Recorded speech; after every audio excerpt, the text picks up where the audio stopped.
Hello everyone, আশা করি সবাই ভালো। আমরা ৩ ফ্রেন্ড একসাথে ছিলাম, তো ভাবছিলাম যে কি করা যায়। তখন প্ল্যান করলাম যে আমরা মাংস রান্না করব। যেই বলা সেই কাজ।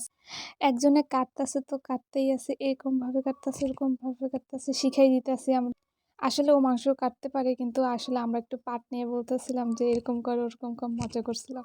কাটার পর মাংসটা ম্যারিনেট করার জন্য লবণ দেওয়া হয়েছে। কাটার পর এখন মাংসটা ম্যারিনেট করা হবে, তার জন্য লবণ দেওয়া হয়েছে। এখন হলুদের গুঁড়া দিচ্ছে, না এটা মরিচের গুঁড়া, সরি এটা মরিচের গুঁড়া দিচ্ছে। এখন হলুদের গুঁড়া দিবে।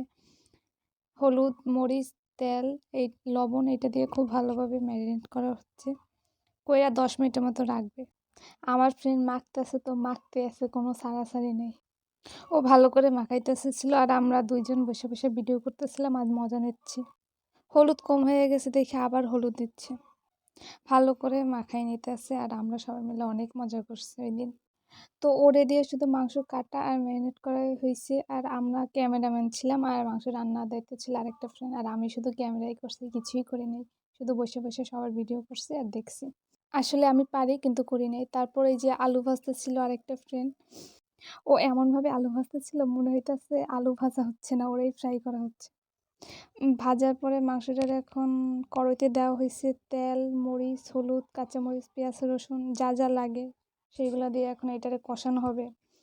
তারপর আমি একটু কষাই। রান্না করতে যেয়ে এটাই বুঝলাম যে রান্না করা আসলেই অনেক কষ্টের। আমি, আমার ফ্রেন্ডের মা, আমার ফ্রেন্ড কেউ বাকি ছিল না মাংসটা কষানো, সবাই ভালো কইরা কষাইছে। তো আশা করি খাইতে খুব ভালো লাগবে। তারপর জল ঢল নিয়ে আসতেছে, আর এই যে ফুটতাছে দেখতে আসলে অনেক সুন্দর লাগতো। সবাই মিলে রান্না করা মজা অনেক।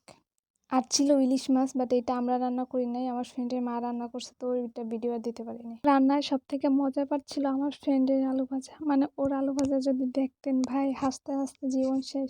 ও আলু ভাজতে এসে ও যে কি করবে, হাসবে, কানবে, বসবে, না রান্না করবে ও নিজেই জানে না।